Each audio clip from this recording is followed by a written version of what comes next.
이모 난 사실은 이렇게 북한 여자다. 제가 만약에 나를 좋다 해서 결혼해도 난 한국에 못 간다. 그러니까 남방국이 갈라졌는데 못 간다. 어떻게 결혼을 해? 그러니까 그 이모가 걱정하지 말라는 거예요. 그래서 왜 눈물 나. 그랬더니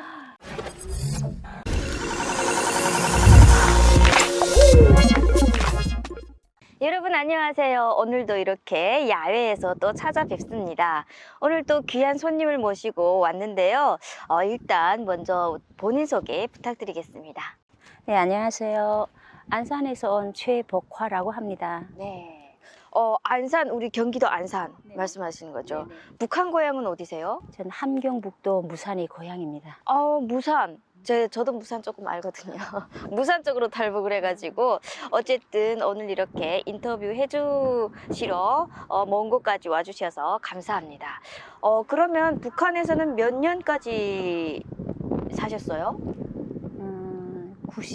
1999년 26살까지 살았습니다. 야, 그러면 저보다는 일단 오래 저는 18살, 19살 그때 탈북을 했어가지고 무산에서는 어떤 일을 하셨어요? 무산은 좀 약간 행정구역이 좀 다른 도시군하고는 좀 달라요. 어떻게 보면 엄마는 하나인데 아버지가 둘. 왜요? 이런 게 무산은 무산 군 당위원회 군 행정위원회 따로 있고 또 무산에는 이제 연합기업소 광산이 있어요. 그렇죠. 그래서 광산 연합기업소가 있으면서 광산 당위원회가 다르고 광산 행정이 달라서 저는 또 소속이 무산 광산 연합기업소 소속인데 그 연합기업소 안에 또 분광산 분공장들이 나뉘어져요. 이제 저는 이제 지하 분광산, 네. 지하 분광산. 분광산의 기동예술선전대에서 네, 가수 활동을 했습니다. 어쩐지 분위기부터 남다르고 제가 또 알고 있지 않습니까? 네. 네. 아니 그러면 그 다 다르잖아요. 그러면 예술선전대 하면은 그 기동예술선전대 노래만 부르는 건가요? 말은 기동예술선전대라고 하는데 기동예술선전 종합예술을 해야 되는 거죠. 그러니까 노래도 했다, 뭐 대화시도 했다. 북한에 보면 이게 기동예술선전대 공연 활동들이 다 그러잖아요. 그러나 기약조가 따로 있지만은 이제 우리 연합 같은 거는 각 분공장 산하의 기동예술선전대가 있고 연합에 또 예술선전대가 따로 있어요. 그러면 기본 인원이 30명. 예. 그리고 기동예술선전대는 기본 인원이 15명이에요. 근데 원래는 예술선전대, 연합선전대는 30명은 100% 유급이고, 분광산의 기동예술선전대는 반유급이에요. 원래는 보름은 현장에서 일하고, 보름은 이렇게 경제활동을, 예술활동을 하라는 건데, 안 하죠, 대체로. 안 하고 뭐 합니까? 안 하고 네. 그냥 다 선전대 나간다고 그러고 이제 기동예술선전대 그 연습실에서 뭐 탱자도 하고 뭐 이제 계기에 따라서 뭐 무슨 날 뭐 이렇게 현지 교신 날 무슨 명절에 따라서 이제 예술 활동, 이제 작품 활동도 하고 그냥 탱자 칠지가 더 많죠. 아니 제가 인터뷰하신 분들 중에 그 선전대에 있던 분들이 꽤 계시거든요. 근데 그분들도 똑같은 말씀을 이렇게 하셨어요.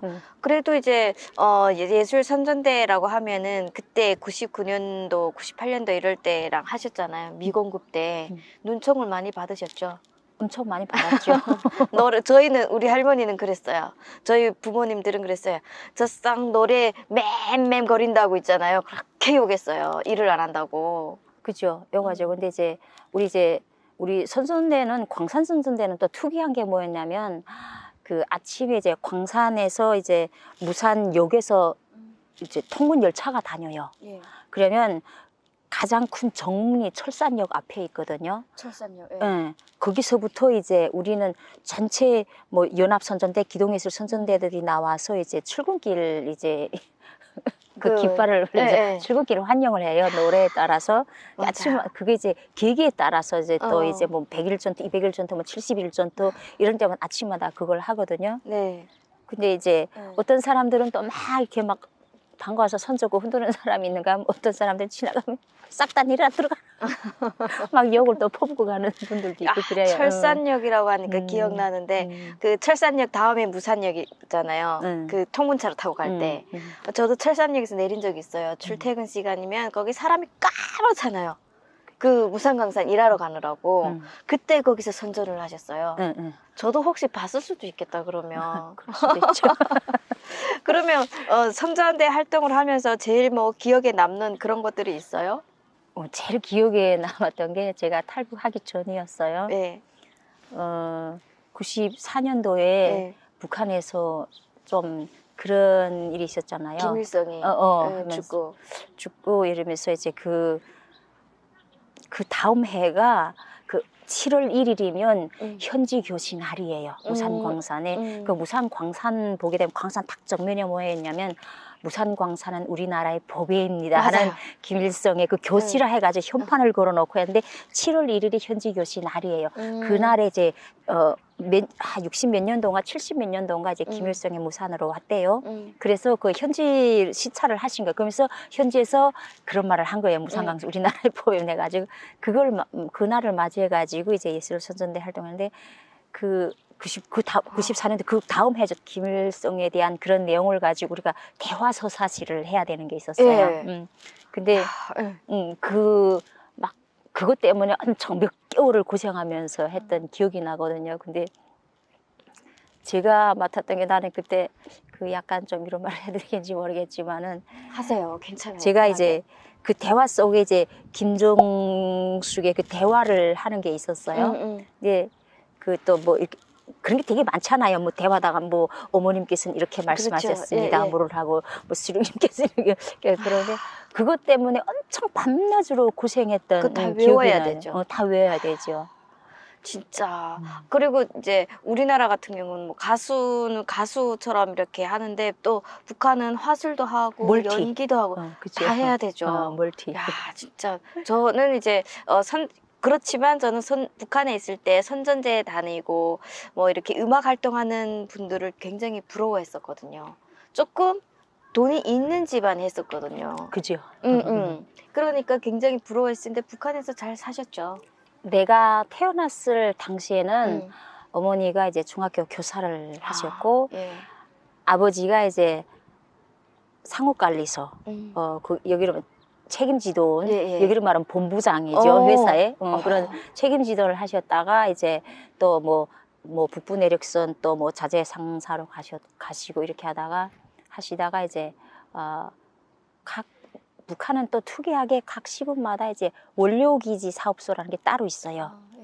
근데 그 원료기지라는 걸 내오게 된 게 아마 우리 할아버지가 창안을 해서 이제 들은 지방산업총국이라는 게 생겼고 북한에 근데 그게 뭐였냐면 지방의 자재를 가지고 이전에는 지방에서 뭐 좋은 게 생기면 다 중앙으로 올려가야만 했어요. 근데 할아버지가 그 발안을 해가지고 그러지 말고 지방의 생산물을 가지고 지방에서 소비하게 그래서 뭐 콩, 뭐 옥수수 이런 걸 심어가지고 된장, 간장 정도 이전에는 다 중앙에서 가져다가 장공장에서 못 재료를 넣고 넣어놔야 되는 그러는데 그걸 아니고 지방에서 자재를 가지고 지방에서 생산해서 지방 개주민들이 소비할 수 있게끔 이렇게 해가지고 했는데 이제 원료기지 사업소라는 게 생겼는데 이 원료기지 사업소는 주로 뭐냐면 각 지역마다 또 농장이 있잖아요.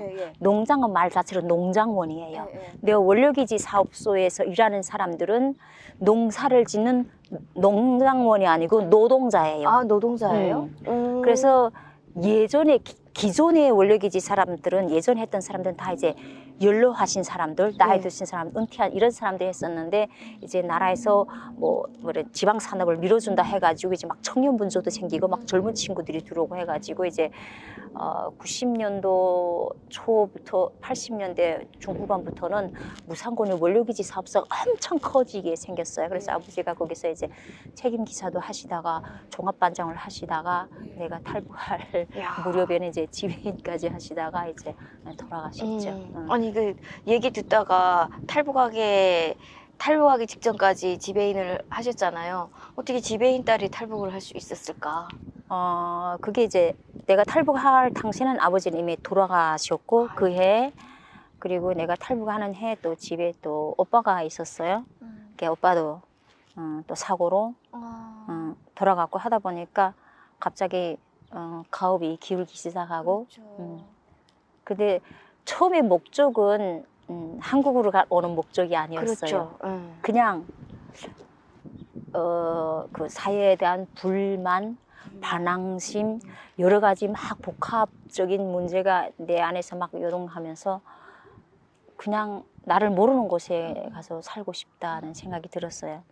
그리고 또 저도 겪어봐서 보면은 이렇게 좀 잘 살다가 갑자기 가세가 기울이고 이러면은 자존심도 상하고 맞아요.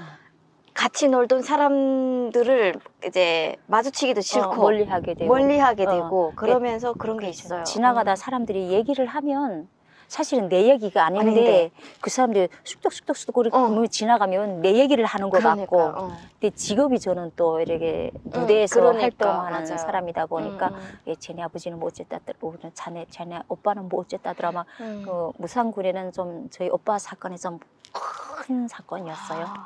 그러다 보니까 그게 막 뒷소리하는 게 다 나를 하는 것 같고 창피했고 얼굴 들고 다닐 수가 없었고 그랬어요. 그래서 그냥 모르겠다 하고 남들은 뭐 탈북하려면 계획을 하지 않아요. 계획한 게 없었어요. 그냥 오빠가 이제 그 인민재판을 받았어요. 그리고 이제 근데 그때 당시에 무산군에 뭐가 있었냐면 그 은덕이라는 은덕 광산이 이제 원래 운덕 광산이 있었는데 다시 또 이제 재건을 한 거였어요. 금강이라고 거기를 이제 추방을 보냈어요. 무산군에서 대대적인 무산군뿐만 아니라 전국적으로 대대적인 추방, 강제 추방을 보내는데 저희 집이 거기 끼어 있는 거죠. 근데 그 어떤 분이 알려주셨어요. 저희 집이 끼어 있다고. 그래서 빨리 할 수 있으면 하라 해가지고 그냥 재판 받고 그 다음 날로 그냥 계획도 없이 나는 탈북을 했지. 야, 그러면은 탈북을 99년도에 하신 거예요? 그러면 오셔가지고 중국에서는 어떻게 사셨어요? 중국에서는 한 7년, 8년 정도 살았어요. 근데 회사 다니신 거예요? 오기 전에 회사라고. 처음에 난 기억도 생생한 게 99년 9월 3일 날에 두만강을 넘었어요. 그래가지고 했는데 처음에는 그냥 친구 신랑이 약간 도강을 한 이런 뭐 여러 가지 이렇게 장사로 도강을 하는 걸 알았어요. 그래서 그 친구 집에 그냥 새벽에 무작정 갔어. 그래서 나는 더는 못 살겠다. 그래서 나는 중국에 가고 싶다. 근데 그 친구로 말하면 가장 가까운 친구였어. 저하고.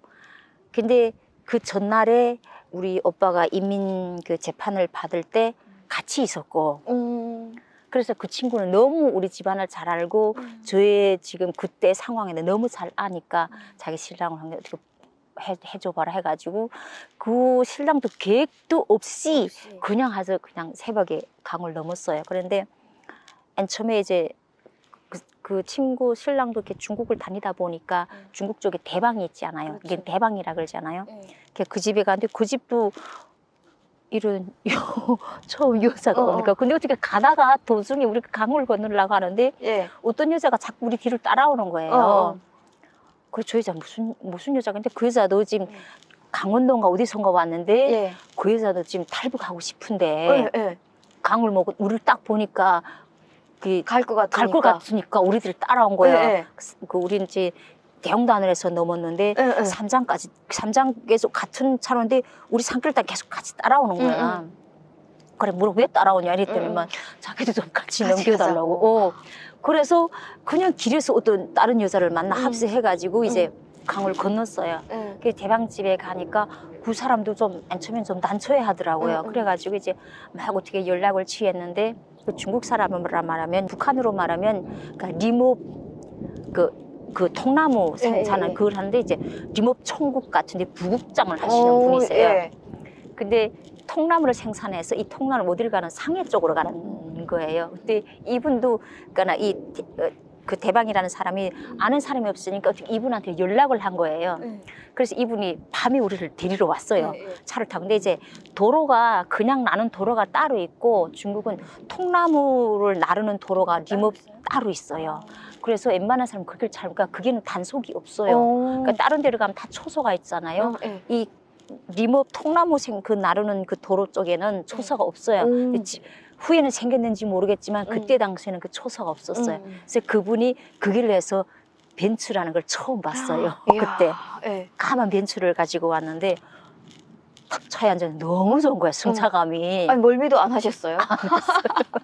처음 승용차를 타는데 너무 좋은 거야. 그래서 그 우리 둘이를 태워가지고 해서 대충 그 집에 있는 옷을 입혀가지고 갔는데 그분이 이제 자기네 집에다가 데려다 놓고 이제 막 알아봤나 봐요. 근데 지도로 이렇게 거기서 한 이틀인가 먹었는데 그분이 뭐라고 하시냐면 막 이렇게 하면서 너는 여기로 갈 거라는 거예요. 그게 딱 보니까 상해라고 그 한글로 쓴 저기 한자로 쓴 게 북한에서 한문을 배워주잖아요. 그러니까 상해라는 건 알겠거든요. 그래서 상해 여기로 간다는 거예요. 그 지도를 딱 봤어요. 세계 지도하고 봤는데 북한은 여기인데 상해가 여기 있는 거예요. 근데 막 내는 너무 멀어. 생각에 나는 한 2달 있다가 북한으로 도로 나갈 생각을 했는데 막 이거 2달 안에는 저기로 나갈 것 같지 않은 거예요. 그래서 못 가겠다고 나는. 그 왜 나는 저기서 살다가 한 2달 있다가 북한 도로 나가고 싶은데 너무 멀어서 길을 모르고 말도 모르고 했더니 나는 못 가겠다고 막 거기서 그러니까 그분이 난처해 하시는 거야. 우리를 보고. 자기는 그런 다 이제 저쪽에다가도 연락도 하고 대방인 취하고 왔는데 못 가겠다고 난처해 하니까 알았다고 그러던 게 그 있자 그 같이 온 여자분 있잖아.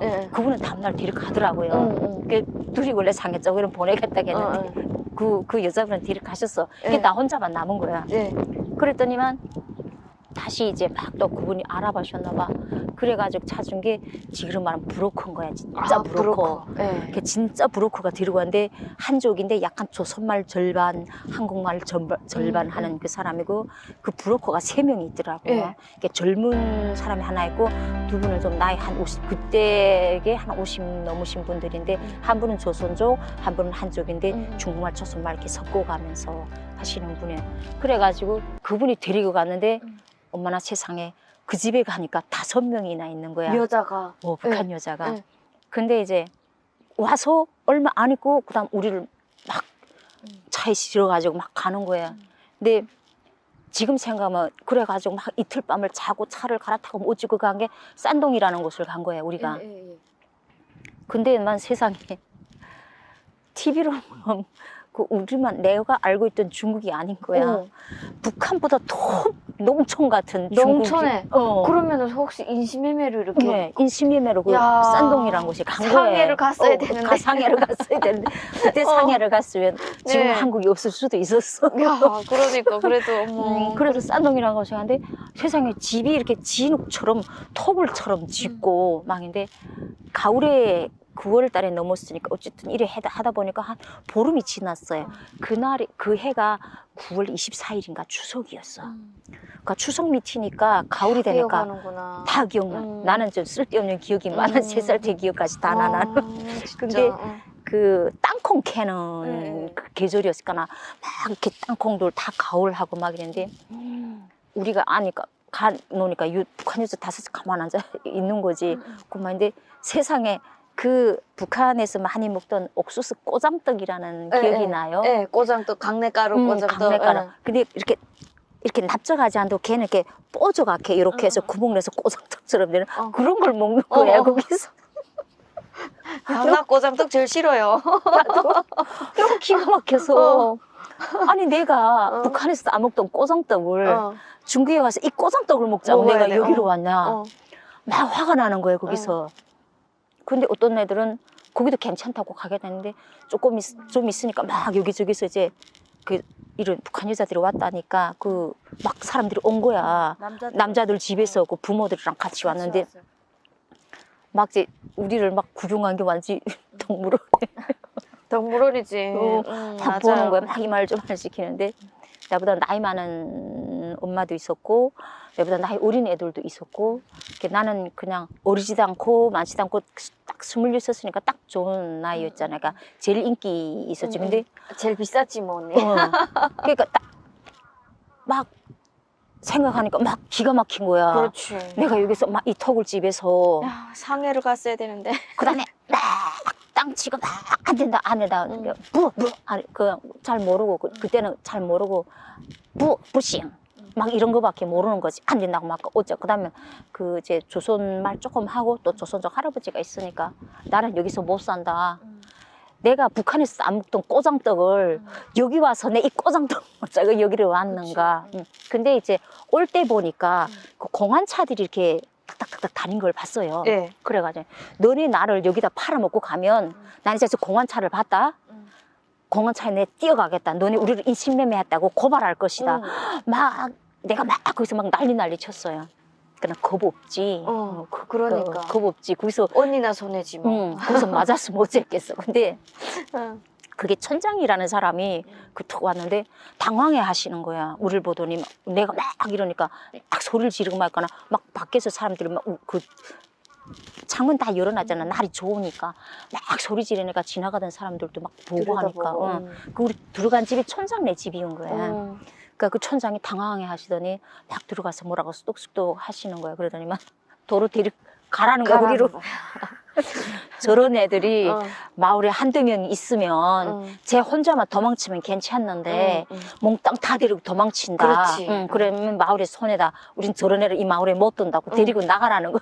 그 5명 다 나오셨어요? 어머야, 언니 덕분에. 다 쫓겨난 거지. 그래가지고. 근데 거기 여자들은 싫어했겠어요, 언니를. 미워했을 수도 있어. 그럴 수도 있는 모르지. 그러거나 말거나 그냥 그렇지. 나는 싫은 거야. 그게. 그래가지고 와가지고 또 이틀 3일 차를 타고 기차를 2번 갈아타고 해가지고 다시 이제 화령으로 다시 나왔어. 다시 우리를. 왔어요. 그런데 그래가지고 우리를 가다 놓는 게 이제 그 한쪽 그 브로커의 집 뒤에 봤는데 이렇게 산처럼 됐는데 산을 이렇게 판 거야. 토굴처럼. 우리 다섯을 그 안에다 가다 놓는 거지. 그리고 이렇게 빗장을 놔두고 이제 옥수수 가오라고 옥수수 떼장을 주는 거 밖에 안 보이게끔. 그리고 이제 시간대마다 밥을 주는 거야. 이틀이 지난지 3일이 지난지 그걸 모르겠는 거야. 그래가지고 또 하루는 그 브로커 그 와이프가 밥을 지어가지고 오는 거 막 또 난리쳤어. 그럼 제발 조용하라 그러는 거야. 꿈에서 소리 지르면 밖에 다 들리잖아요. 잡혀나가지. 그러니까 잡힐까봐. 우리를 조용하라 그러면 뭐라 그러죠. 문 좀 열어놔라. 햇빛 보고 숨 좀 쉬고 살자. 난 숨 막혀서 여기서 못 살게. 난 심장이 안 좋다. 여기 막히면 내 죽을 것 같으니까 나 거기서도 또 막 해보니까 막 죽는 막 쉬는 거 없는데 그게 모든 사람들이 다 그린 거야. 막 못 살겠다고 막 이러니까 할 수 없이 이렇게 빗장을 쫙 열어놓은 거예요. 근데 이제 비가 보슬비가 내리더라고. 근데 아침이었는데 바깥 공기 쐬고 싶게 빗장 싹 물고 문 밖으로 나왔어. 근데 아침인데 그 창문 이렇게 그 뒷창문을 이렇게 탁 뜯어보니까 부부간에 막 뭐 사랑을 나누더라고. 그래서 생각이 훔쳐봤어요? 아니 그냥 훔쳐본 게 아니라 딱 봤는데 그 뒷창문을 본 게 그 사람 내 그 침실인 거야. 커튼을 좀 치고 하지 그냥. 그래. 그다음 거기서 피뜩 생각이 드는 게 왜 저는 중국에 친척이 많아요. 그래요? 연변에도 많고 뭐 내가 이제 탈북하기 전까지 있던 고장에도 좀 친척이 많아요. 그다음부터 피뜩 생각이 든 게 나는 도망칠 거. 왜냐하면 막 산동까지 갔다 와봤잖아요. 그러니까 내가 이제 만약에 여기서 브로커 손에 인신매매 당하면 아 나는 개처럼 어디가 팔려가서 진짜 이렇게 사람 같지 않은 인간 같지 않은 삶을 살겠구나 하는 게 드는 거예요. 그래서 부뜩 생각한 게 나는 도망갈 것이다. 나는 도망가겠다. 너희는 어떻게 하겠냐? 이러니까 얘네들도 내가 도망가겠다니까 다 같이 도망가겠대. 그랬는데 이제 그 대문이 어떻게나 높은지 그 집 대문이. 근데 이자 그 산비탈로 한 대문이 약간 이렇게 좀 빠개졌더라고. 근데 지금은 좀 그래도 몸이 이런데 26살 때는 어땠겠어? 몸이 더 약했겠지. 그러나 가만 보니까 그 짬을 내가 머리를 한번 쑥 내는데 머리가 탁 나가더라고. 근데 북한에는 그런 말 있잖아요. 머리만 나가면 다 나간다고. 그래가지고 말이야 나는 도망갈 것이다. 너네 있을 사람은 있고 같이 도망갈 사람은 도망가자. 다섯 다 도망쳤어. 그래서 근데 그게 삐직삐직하면 나는데 그 생각했지. 응. 아, 저 사람들이 막 열렬한 사랑을 나누고 있으니까 어. 우리 도망가도 저것들이 옷 입고 쫓아오고 멋지게 해도 시간이 걸릴 것이다. 예, 우리는 예. 그 기간에 얼마든지 나는 멀리로 도망칠 수 있다. 어. 이렇게 생각을 한 거야. 그래 다 도망쳤어.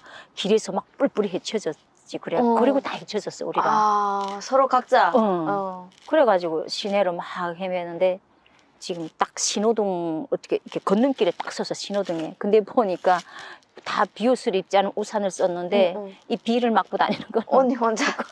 얘들밖에 없는 거야. 예. 그래 막 이렇게 서 있는데 어떤 사람이 오토바이 타고 어이 어이 이러는 거야. 깜짝 놀래가지고 나는 어머 뭐지 이게 잡으러 왔는 줄 알고 막 도망가나 내 이름을 부르는 거야. 아, 이러는 거야. 응. 나 여기 와서 복화라고 난 북한에 있을 때 이름이 2개였어요.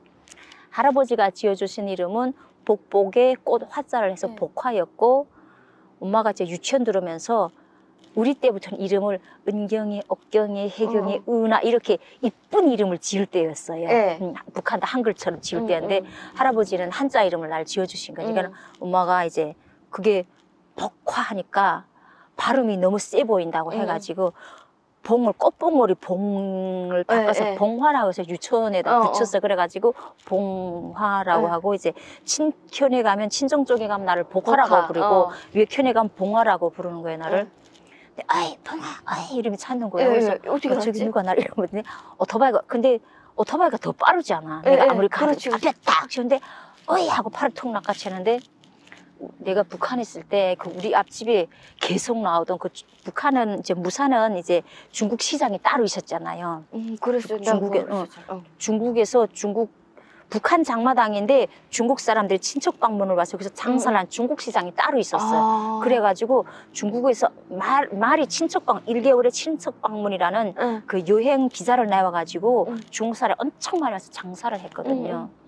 근데 그 우리 앞집에 왔던 그 친구야 나하고 동갑인 거야. 그때 우리 이렇게 앞에서 막 말도 하고 이러다 보면 아는 사람인 거지. 어머나, 어떻게 그 길에서 알아볼 수 있지? 그러니까 먼 데서 봤는데 본 거야. 그래서 지금 되게 여기로 왔는 거야 이러는 거라서 아 그냥 자초지종은 말 못하고 어쨌든 나는 비 맞으니까 좀 춥다 하니까 그 친구가 이제 데리고 갔는데 자기네 집을 바로 못 가니까 그 화령 쪽에 가면 또 어떤 데 밭에 이제 그 농사를 짓는 사람들인데 이제 그 막이 아니고 그 막도 있는데 그 집은 이렇게 집을 지어놨더라고. 그런 경비 초소처럼.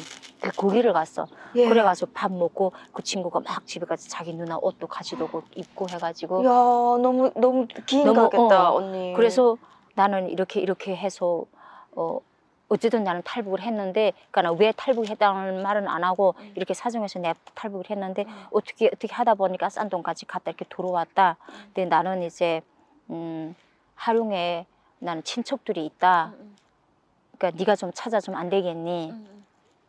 그러니까 이제 그 친구가 알려주는 게 이름을 알면 114에다 전화를 하면 친척의 전화번호를 다 알 수가 있다는 거예요. 그래가지고 막 그 아는 사람 아는 친척들의 이름을 대가 114에다 그 집 전화번호를 알려달라고 해가지고 이제 외삼촌의 전화번호, 이모네 전화번호 다 알았죠. 그래가지고 또 그 친구가 또 전화번호를 아니까 이제 그 알잖아요. 거기다 전화하면 어디 지역이라는 걸. 그래 그 친구 알아줘가지고 이제 이모네 집을 찾아간 거죠. 야 다행이다. 진짜 인신매매 당하려다가 뭐 도망쳐가지고 그 친구도 어떻게 그렇게 딱 이렇게 만났는지 빈처럼 만나가지고. 그러면은 거기서 이제 친척을 만나서 친척 집에 계신 거예요? 있는데 이제 그때 이제 이모가 말씀해 주시는 게 이제 연변 쪽은 1년에 이렇게 오다라는 거 있잖아. 1년에 몇 명씩 잡아서 북송 이렇게 잡아 들여야 되는 오다가 떨어지는데, 그리고 그때는 이제 탈북자 한 명을 신고하면 그 포상금이라 하나 3,000원, 중국 돈 3,000원의 포상금이 있었어. 그 당시에 3,000원이면 엄청 큰 돈인데. 엄청 큰 돈이죠. 그러니까 막 이제 사람들이 서로 이제 막 고발하는 그런 때였어요. 그러니까 이모가 네가 여기 있으면 너를 우리가 지켜줄 힘이 없다. 네가 잡혀나간데도 우리가 너를 어떻게 해줄 힘이 없다고 차라리 안쪽으로 가라고 일더라고요. 그래서 이제 이모가 소개를 했어서 그 이모네 그 친척이 어디 저 론용성 판진이라는 곳이 있더라고요. 거기서 이제 두부 공장을 하는 거지. 그러니까 이모부의 친척인 거야. 그러니까 나한테는 사돈이 그렇죠. 사돈님 뭐 이렇게 찾아가지고 한 거죠. 그래 해서 이제 데려와서 두부 공장에서 일했지. 그 려닝성에서 응. 두부 공장에서 두부 일하셨어요. 공장에서 일해가지고 이제 한 1년 반 정도 일하는데 그 두부 공장 사장님이 그때 한 70이 넘으신 할아버지셨는데 두부를 정말 맛있게 해요. 그럼 이제 두부 아침에 한 5판을 두부를 해요. 하루 종일 두부를 하는데 그 5판 아침에 무조건 다 팔아야 돼. 그러면 그 집 막내 아들이 이제 나보다 1살 이상인데 둘이서 두부 팔러 나가. 근데 정말 모르잖아요, 언니. 그냥 옆에 나가 서 있는 거지. 나는 이렇게 서 있는 싸주는 거지. 거지. 그러다가 몇 달 지날까나 이제 말을 아니까 막 그쵸. 소리도 지르고 이랬는데 우리가 두부 팔러 나가면 이제 그 시장에 가면 저 끝에서부터 저 끝까지 다 두부 매장이 서 있어요. 그 다 이렇게 구루마 이렇게 이런 자전거인데 앞에다 이렇게 두부 판댁 리어카 5판댁이 씌워놓으면 제일 먼저 팔리는 거지. 맛있으니까. 맛있으니까. 그래 해가지고 하는데 지금 생각해보면 그 집에 막내 아들이 나왔는데 약간 지금 생각하면 대인기피증 같은 그런 건 같아. 그 집 아들은 아버지한테서 기술을 물려받아서 두부를 정말 맛있게 해. 그 전이라고 해야 되나? 그 군 같은 데서는 진짜 두부 맛있기로 두부 맛집이라고 소문난 집인데 막 그 심양에서는 유명한 호텔에서 진짜 기계도 좋은 기계 시설도 좋은 데를 해서 모셔가는데 거기 가면 두부를 못해. 두부 맛이 안 나고 두부가 다 망가지는 거지. 그러니까 그게 이렇게 떨려가지고 못하는 거야. 자기 집에 오면 두부를 그렇게 맛있게 하는데 그러니까 그게 막 무슨 공황장애 막 이런 게 있어가지고 막 사람들이 많은 곳에가 막 이렇게 하고 환경이 다르면 막 그런 게 근데 그때는 그게 뭔지는 몰랐는데 한국에 와서 보니까 그게 무슨 대인기피증 무슨 공황장애 여러 가지 이런 게 있는 거야. 그래가지고 그 호텔에서 막 이제 데려 못 가니까 이제 겨울에는 중국은 이제 그 언두부, 뚱더프라 해가지고 언두부를 많이 있어요. 많이 이렇게 요리를 많이 해요. 그러면 겨울 같은 하루 종일 두부를 해요. 그 냉장고에다 계속 얽혀가지고 이제 3일에 한 번씩 와서 그 심양 호텔에서 와서 차 한 차를 트럭씩 실어 간단 말이야 그 두부를. 그래서 거기서 한 1년 반 동안 있었어요. 근데 그러면서 내가 이제 독학으로 중국어를 다 배운 거죠. 두부 하면서 TV를 보고 이렇게 하면 1년 반쯤 됐는데 그 집 할아버지가 그 사장님이지. 근데 내가 너를 봤을 때는 너는 근데 그 두부 공장에 시골에 있었어요. 시골에서 두부 할 애가 아니다. 아깝다. 중국은 참 땅이 넓은 땅이고 좋은 사람들 너무 많다. 나쁜 사람만 있는 거 아니니까 왕와의 추시 초왕초왕 내가 지엔투 그거는 나가서 네 앞길을 네 스스로 개척해 보라 이러는 거예요. 그 당황하더라. 그래서 그 기간에 벌었던 돈 해가지고 주는데 너무 고마우신 분이네요. 양심에 그 돈을 다 못 가지고 나오겠더라. 근데 그 집 어머니가 계셨는데 그 사모님이죠. 나를 계속 그 엄마 이렇게 했는데 내 빨래까지 다 해주신 어머니였어요. 그 어머니 돌아가시고 그 다음 해 내가 나왔단 말이에요. 그래서 양심이 내가 참 그때 보면 참 철이 없었 아니면 너무 순진하고 내가 생각해보면 내가 참 마음씨 착한 것 같아. 그 돈을 안 가지고 왔어. 거기서 120원을 들고 나왔어 내가. 그래가지고 시내로 나왔어요. 판진이라는 곳에 와가지고 무작정 나오셨어요? 나왔어요. 아무것도 모르고. 한 1년 8개월, 한 6년, 2년, 거의 2년 정도 되니까 어느 정도 소통은 되고, 한 석 달 정도 되니까 알아듣는 건 다 알아듣는데 내가 발음이 안 나는데 한 6개월 정도 되니까 어느 정도 대화가 되고 2년 되니까 웬간한 건 다 알아듣고 쓰고 내가 또 독학으로 공부를 하다 보니까 쓰고 읽고가 다 된 거예요. 그래가지고 나 이래야지 해가지고 생각한 게 먼저 식당에 가서 일해야 되겠다 해가지고 그래도 생각한 게 무슨 조선이라고 쓰니까 이런 지금 여기로 말하면 불고기 집인 거예요. 이렇게 한국 식당인가요? 숯불갈비, 숯불구이집이야. 한국 식당인데 한국 사람이 하는 게 아니고 한족이 하는 건데 거기 주방장은 조선족인데 그때 당시 거기서 이제 한국 식당에 이제 불고기 집이 이제 막 이렇게 붐이 일 때였어요. 왜냐하면 그 판진이라는 곳에서 원유가 나기 시작했어. 그러면서 이제 한국에서 이제 한국 회사들이 거기를 들어오다 보니까 붐이 일기 시작한데 그 주방장만 이제 조선족이고 홀에는 조선족이 없었어요. 그러니까 한국 사람들이 오면 이게 통역이 안 되는 거야. 그렇죠. 메뉴를. 그러니까 완전 적임자인데 이제 중국은 여기는 이제 서빙 하는데 나이 제한이 별로 없지만은 예. 중국은 나이 제한이 있어요. 서빙이 19살부터 23살까지예요. 서빙이. 근데 그때 당시 내가 하다 보니까 29이었어요. 그래 거짓말을 했지. 23살이라고 딱 맞는데 근데 그 사장님 믿으셨나 봐. 23살. 근데 믿고 안 믿고 그냥 울며 겨자 먹기로 조선족이다 보니까 내가 조선족이라고 했으니까 그래 나를 한국에 채용한 거예요. 예. 그리고 식당에서 일하면서 이렇게 여로저로 하다가 또 막 또 다른 데서 막 그 조선 식당에 붐이 일기 시작하니까 다른 식당에서 처음에는 거기서 이제 500원을 받고 일을 시작했어요. 예.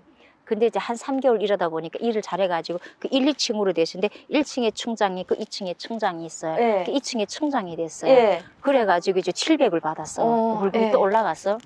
근데 거기서 한 7, 8개월 일하다 보니까 다른 사장님이 또 식당은 원래 우리 오던 단골 손님이었는데 그분이 이제 더 주겠으니까 자기네 식당으로 오라는 거예요. 스카우트 예. 됐어요. 그래서 이제 그 식당으로 갔어. 그 1,000원 받고 그 식당으로 갔는데 그 식당에서 일하다 보니까 이제 매일 그 우리 식당에 딱 아침 오전 11시에서 11시 반이면 와서 그 냉면을 먹고 가는 조선족이 있는 거예요. 예. 그런데 이 말 저 말 하다가 이제 그분이 이제 자기네도 조선에 친척이 많고 뭐가 어쩌고 막 이러시는 거예요. 그 이제 내가 이제 조선족이다 보니까 막 자기네 친구들도 뭐 연변에 뭐 어쩌고 막 이런 얘기를 해요. 근데 이제 너무 이제 단골로 오다 보니까 이제 얘기를 한 거야. 내가 난 사실은 이제 조선족이 아니고 이제 북한에서 온 여자다 이렇게 얘기를 했어요. 그랬더니 그 사람 놀라던 게 우리도 조선에 친척이 있다는 거예요. 그러면서 자기네 뭐 친척이 뭐 어디에 있고 이러는데 딱 들어보니까 별로 몇 년 전에 우리 이모가 왔었는데 뭐 이런 얘기를 하는데 우리 엄마 얘기를 하는 것처럼 들리는 거야. 근데 우리 엄마 이름 모르고 전 씨인데 예. 전 씨라고 이러면서 그러는 거야. 그래서 근데 이제 내가 이제 우리 엄마가 이제 내가 중학교 1학년 때 엄마가 중국으로 이제 친척 방문을 가신 적이 있어요. 그래서 이제 그 안쪽까지 갔다 온 얘기를 나는 들었단 말이야. 어렴풋이. 그래서 비슷하다 하고 있었는데 그분도 자기 연변에 친척이 있는데 뭐 하령에도 있고 무슨 연길에도 있고 막 이 말을 하시는 거야. 그래 하면서 이제 우리 하령에 있는 이모 이름을 대는 거야. 근데 세상에 이름이 이렇게 같을지라고 그래서 우리 이모하고 이름이 똑같다고 내가 그랬거든요. 그랬더니 막 가만히 있어보자 이러면서 이게 맞지? 그래 하령 난 지역을 모르니까 어쨌든 이렇게 그 서방서로 내려가가지고 그쪽 아래쪽인데 그 지역을 모르니까 자기 연변에 이모네 집에 자기 갔었다 뭐 이런 얘기를 하는 거야. 그래 또 이렇게 알아보다가 잠깐만 기다려봐라면서 자기 그 엄마한테 그 전화를 한 거. 엄마 우리 뭐 이렇게 하면 그런 사람 있지 않나 하면서는 막 이렇게 하시니까 있다고. 근데 그래 그 우리 이모 이름 대면서 그하고 그 조선에서 그때 왔다 간 그 이모 이름이 뭐예요 하니까 그 엄마가 누가랑 이름을 대지는 거야. 누구랑. 근데 우리 엄마 이름인 거야. 너 진짜 신기하다. 너무 신기해. 우리 엄마인데. 그래가지고 엄마 여기 지금 그분의 딸이라는 사람이 왔는데 그러니까 우리 이모가 절대 그럴 리가 없다. 걔네 그러다 보니까 중국에서 이제 탈북자들이라는 소문이 많이 났잖아요. 북한이 못 살게 해서 탈북하는 사람들 많이 생겼다 했는데 어려워서 탈북하는 많이 생겼다 했는데 우리 이모가 절대 걔는 탈북할 애가 아니다. 그 집은 탈북할 집이 아니다고 이러시는 거야. 그래가지고 이제 그러면 니 한번 걔를 데리고 와봐라 해가지고 일요일 날에 내가 월차를 내가지고 갔어. 그 집으로 가가지고 이제 막 자초지종 물어보고 이제 그다음 연변에 우리 이모하고 통화를 하고 이렇게 하다 보니까 우리 이모가 맞아 그게 이제 언니 분이 계시는데 그 언니 분이 엄청 그러니까 나이가 많으신 거죠. 그러니까 형제들이 많다 보니까 그러니까 오빠가 그때 당시 이제 내가 29대 오빠가 40살이었으니까 그러니까 이모는 거의 막 7, 80 되시는 할머니 뻘 되시는 이모였어요. 그래가지고 이렇게 하다 우리 엄마 이제 사촌이 되시는 분이죠. 그러니까 오빠는 나하고 육촌이 되고 뭐 찾자고 차에서 찾은 게 아니라 그러니까 너무 어떻게 신기해요. 찾다 보니까 그렇게 친척을 찾게 됐어요. 그래 보니까 막 뭐 학교 교장을 하시는 오빠도 계시고 뭐 환경국 다 공무원, 여기를 말하면 공무원들이신 거야.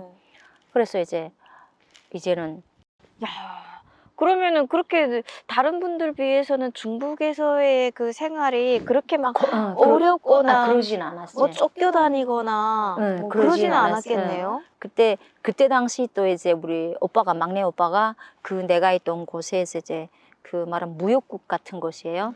무역국에서 말하자면 그 본부장이라고 해야 되나 하여튼 그런 걸 했어요. 근데 그때 당시 말했잖아요. 이제 원유가 나오다 보니까 한국 기업들이 들어오기 시작하면서 이제 통역사들을 많이 쓰게 됐어요. 근데 하루 일당의 통역사가 300원이에요. 오, 세네요. 근데 그게 이제 숙련자도 있고 초보도 있는데 초보는 보통 100에서 150이고 그진 중급 중가면 300이고 숙련자 막 이렇게 회의 참석하고 막 이런 하는 사람들은 500을 받아요. 근데 책임자가 누구예요? 오빠잖아요. 그러니까 오빠 날 300을 주는 거지. 그래가지고 네가 저 공부를 해라 해가지고 한 석 떨다고 나 열심히 공부를 팠어요. 그래요. 또 오빠가 이제 한국 사람들이 오면 나를 통역을 잘못해도 그냥 내보내는 거야. 그래가지고 대충 말 맞추면 300을 보는 거야 하루에. 그러면 중국에 그때 계셨을 때 처음 한국 사람을 봤어요? 봤죠. 응. 어땠어요?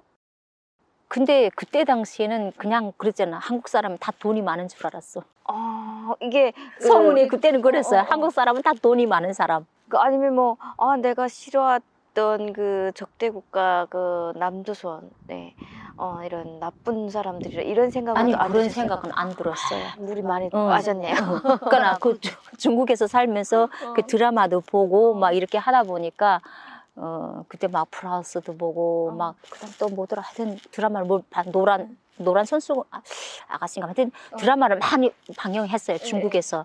그리고 그때 당시에는 막 동방신기 막 이런 사람들이 나올 때였어요. 아이돌 그룹들이. 그러다 보니까 그런 음악들도 많이 듣고. 그리고 난 지금도 임창정 씨를 정말 좋아하는데 난 처음 임창정 씨는 가수가 아니고 배우인 줄 알았어. 왜냐면 그분의 영화 뭐 시공인지 그걸 처음 봤거든요. 근데 어떻게 이제 이렇게 CD를 사서 봤는데 그분이 노래를 하시는 거야. 노래도 괜찮게 하네. 한국에 와서 보니까 그분이 원래 가수였대. 그러니까. 그러면은 중국에서 그렇게 사는 동안에 처음에는 내가 북한에 2달 있다가 가야 되겠다, 조금 있다가 가야 되겠다 한 그 마음이 싹 사라졌겠네요. 근데 그게 딱 강을 건너면서 사라지더라고요. 그게 왜냐면 이제 우리가 이제 강을 건널 때 새벽에 건넜단 말이에요. 근데 이제 등잔불 밑이 어둡다고 그 친구 남편이 딱 우리가 건너는 지점이 딱 초소 밑에서 건넜어. 근데 초소는 벼랑 위에 있고 산비탈 타고 내려오면 이렇게 딱 초소하고 직선이 되는 거리를 넘는데 넘다 보니까 이제 밤에 어스러서 내려다 보니까 아침에 7시 식사 시간이었나 봐. 그 뭐 초소 그 소대 한 개 소대가 있나 봐요. 막 땡땡하면서 식사 시간이 막 그런데 한 절반쯤 지나가면 그 밑에서는 안 보이는데 우리 이제 저쪽 강기슭이가 붙거나 절반쯤이 오면 그 꼭대기에서 우리가 보여요. 근데 우리 막 건너는 거 보니까 야야야 막 소리를 지르는 거야. 그래가지고 막 바빠가지고 막 물살이 막 밀리면서 하다가 겨우 이제 저쪽 중국 기슭 쪽에 가서 탁 붙었는데 그 국경 경기 초소 애들이 엄청 빨리 내려온 거야. 근데 막 근데 총알은 없었겠지. 있었으면 쐈겠지. 근데 막 겨누는 것처럼 하는데 그때 뒤를 딱 돌아보는데 내가 이 강을 다시 넘을 수 없겠구나 하는 생각이 드는 거지. 그래서 그때는 못 가겠다. 내가 이 땅을 다시 돌아갈 날이 있을까? 그때부터 막 그런 회의가 도는 거예요. 근데 중국에서 바삐 살고 뭐 이렇게 살다 보니까 이제는 다시는 돌아갈 수 없다는 걸 그때 하면 이제 체념하면서 사는 거죠. 그러면 중국에서 일단은 통역사로도 무역회사 통역사로도 일하시다가 한국에는 어떻게 오게 되셨어요? 그렇게 하다가 내가 이제 맹장 수술을 하게 됐어요. 중국에서. 근데 이제 맹장 수술 한 2달 지나고 했는데 이제 돈이 없었어. 근데 수술 다 하고 못 했는데 우리 오빠들이 그때는 내가 진짜 오빠들을 막 얄밉다고 생각했거든. 언니들이랑 이모들이랑 나한테 이제 그 오빠네가 사실은 나를 용돈만 줘도 내가 그렇게 고생 안 하면 살 수 있었거든, 거기서. 근데 오빠들은 용돈은 안 줘. 근데 명절에 갔을 때 뭐 100원, 200원 뭐 이렇게 주지 500원 이상 주지를 않아, 나를. 그러면서 이제 계속 일을 시키는 거지. 근데 그게 되게 얄미웠거든, 그때 그렇지. 당시에는. 근데 이제 수술하고 한 2달 정도 지나다 보니까 계속 뭐 병 치료하고 뭐 어쩌다 보니까 돈이 딱 500이 남은 거야, 통장에. 막 조급해지기 시작한 거야. 그래서 오빠 난 다시 일해야 되겠다니까 오빠가 그러면 너 이제 한국 회사가 들어왔는데 거기 가서 면접 가서 보라 그러는 거야. 그래, 면접 보러 갔는데 우리 신랑네 회사를 면접을 본 거지. 아, 신랑 중국에서 만나셨어요? 그래서 신랑분은 한국분. 한국 사람인데 이제 네. 그때 이제 중국하고 합영 회사를 네. 열어가지고 이제 그 대표단으로 거기 열 몇 명이 나와 있었었어요. 네. 그래서 차장으로 나와 있은 거죠, 회장님하고 했었는데 그 면접을 신랑이 나를 면접 보는 거지, 네. 면접관으로. 네. 근데 이제 그게 여러 사람들을 면접 보고 하는데 나는 당당하게 말했지. 그때 이제 월급이 있어요. 남자 통역관은 월급이 1,600원이고 여자 통역관은 1,200원이래요. 가만 생각해보니까 기분 나쁜 거예요. 왜 남자는 1,600이고 여자는 1,200이냐. 나도 그 1,200까지 못한다 그랬거든. 그러니까 아니 이게 회사 규칙이래. 그랬네. 그럼 난 못하겠다. 넌 다른 사람 얻어보라 그러니까. 그리고 왔어요. 근데 다음날 전화 또 온 거예요. 그 도대체 얼마면 회사에서 1,600 주기로 했다 하니까 출근할 수 있냐고. 그래서 가만 생각해보면 싫다 그랬어요. 그것도 난 그것도 싫다 그랬죠. 왜 싫으냐 이러는 건데 생각해보니까 이제 아침에 내가 그 회사를 출근하자면 우리 집에서 그 회사까지 가는데 버스를 타고 가자면 빙글빙글 돌아 한 2시간 걸려요. 멀구나. 그냥 택시를 타고 가자면 좀 빠르긴 빠른데 10원이야, 거리가 있으니까. 그때 중국에서는 내가 있던 도시에서는 도시 시내를 도는 건 무조건 5원, 장거리를 간 거리에 따라서 좀 많이 내면 10원이었어요. 근데 우리 회사까지 가게 되면 10원인 거예요. 네. 아침에 10원, 저녁에 10원, 20원이야. 그렇죠. 그러면 내가 한 달을 출근한다고 봤을 때 600원이 나가는 거야. 그리고 내가 이제 사는 집이 한 달에 월세가 550원이었어요. 그러면 1,050원이거든. 근데 600원에서 500원가 1,050원. 난 남는 게 없잖아. 그러다가 내가 이제 통신료가 보통 이제 한 200원이 들어. 그럼 내가 남는 게 없더라고. 그렇죠. 그래서 난 남는 게 없어 못한다. 그래서 딴 사람 찾아보라 그랬지. 그랬더니 이 사람이 알았다고 그러더라고. 그러니 3일 만에 다시 또 전화 오는 거예요. 그래서 도대체 그러면 얼마면 할 수 있겠냐. 그래서 그냥 나는 설마 이래 그냥 질렀어. 3,000 정도 주면 내 생각해 보겠다. 이야, 되든지 말든지 그냥 질렀어요? 그냥 질렀어요. 근데 그 사람이 알았다. 그러면 다음 주 월요일부터 출근할 수 있겠냐 그러는 거예요. 그래서 이것도 된다고 해서 속으로 그럼 더 불렀을 거는 생각을 했어요. 근데 그때 당시에 뭐 호텔이라던가 무슨 유명한 뭐 레스토랑 지배인들, 여기로 말하면 바지 사장처럼 지배인들이 받는 월급이 보통 2,000에서 3,000이었어요. 그러면 이 통역사가 3,000을 받는다는 건 말도 안 되는 돈이었어요. 근데 왜 그랬을까요? 그러니까 근데 하겠다고 그러더라고 서로. 그래서 월요일날 또 출근을 했어요. 근데 보니까 한 달 일했잖아. 월급이 1,600이 들어오는 거야. 3,000이라는데 왜 1,600이 했는데 다음 날로 이제 현금으로 1,400을 주는 거예요. 그래 봤더니만 회사에서는 1,600을 주기로 하고 1,400은 이 사람이 사비로 나를 주는 거야. 야, 그러면 면접 볼 때 혹시 반하셨나요? 근데 내가 그랬지. 난 면접 볼 때 그래. 나를 여기 조선족처럼 생각하면 안 된다. 나는 그게 완전 당당한 것 같아. 내가 막 탈북자라는 게 무기야. 조선족처럼 생각하면 안 된다. 나는 조선족이 아니고 북한에서 왔다. 나는 여기서 내가 생활비도 벌어서 살지만은 벌어서 나는 또 생활비를 벌어가지고 북한에는 가족들한테 생활비를 보내줘야 된다. 개뿔. 난 북한 그때까지 한 그 4년 정도 됐단 말이야. 그러다 보니까 나 일전도 준 적이 없어. 북한에 용돈을. 근데 용돈을 줘야 된다. 벌어서. 그래서 나는 그 돈이 돼야 이게 조선족들처럼 1600씩 받아가서는 절대 못 산다. 이 사람들은 여기 자기 집이 있고 그런 돈 둘 일이 없지만 나는 돈 둘 일이 많다. 그래서 나는 많이 있어야 된다고 그랬더니만 이 사람이 어처구니 없는지. 그렇지. 근데 그게 자꾸 이렇게 귀에 맴돌았나 봐. 그게 근데 너무 이제 29살짜리가 너무 당돌하게 이렇게 이야기를 하니까. 근데 이제 이 사람은 되게 천진했던 게 한국에 보게 되면 이제 이력서에 보면 그 희망 연봉이라는 그런 이력서들이 그런 게 있잖아. 근데 있죠. 내가 뭐 어떤 사람들은 4천, 5천 이렇게 희망 연봉 뭐 이런 게 쓴 거는 뭐냐면 내가 이 정도의 일을 할 수 있는 능력이 있기 때문에 나는 이만한 연봉을 받아야 되겠다 하는 게 있잖아요. 근데 이 사람들 그렇게 생각한 거야. 아, 얘가 3천을 달라 할 때는 네가 그만 일해낼 수 있는 능력이 있으니까 달라고 했구나.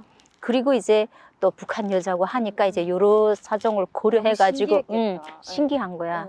그래가지고 이제 숙소에 가서 누워서 봤대요. 그래 보니까 나 조선 지도를 우리 그때 신랑이 숙소에 보면 딱 누우면 이제 옆에 이제 조선 전도가 있어요. 크게. 근데 무산하고 우리 신랑은 고향이 전라도 순천이에요.